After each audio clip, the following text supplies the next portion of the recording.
tek başıma. Mazideki günlerim gelir her gün aklıma. Vurur aşk acısı, gözümden akan damlama. Sus bir dakika kalbim, ne olur artık ağlama. Zaten acım fazla, daha fazla dağlama. Her şeyim feda olsun biricik aşkıma. Sen beni sevmesen de aşkım sonsuza kadar devam edecek. Ve bu devran her gün böyle sürüp gidecek. Ömrümüz bitecek, senden hatıra kalan gözyaşlarım beni tüketecek, bitirecek.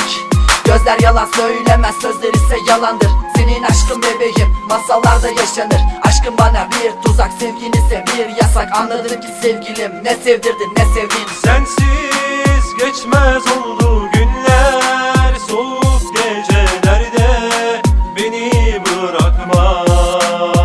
Bebeğim sensiz geçmez oldu günler, soğuk gecelerde beni bırakma.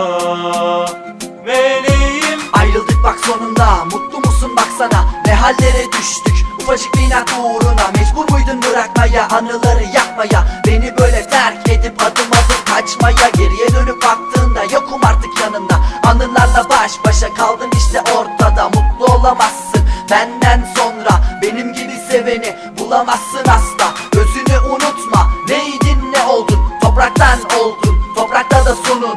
Yolun açık olsun ve bütün kapıların sonuna kadar açılsın. Hiç kapanmasın, hiç utanma sakın, hiç yılma. Elbet bir gün döneceksin yanıma. Ama şunu sakın unutma, kırılan kalbim düzelemez asla. Sensiz geçmez oldu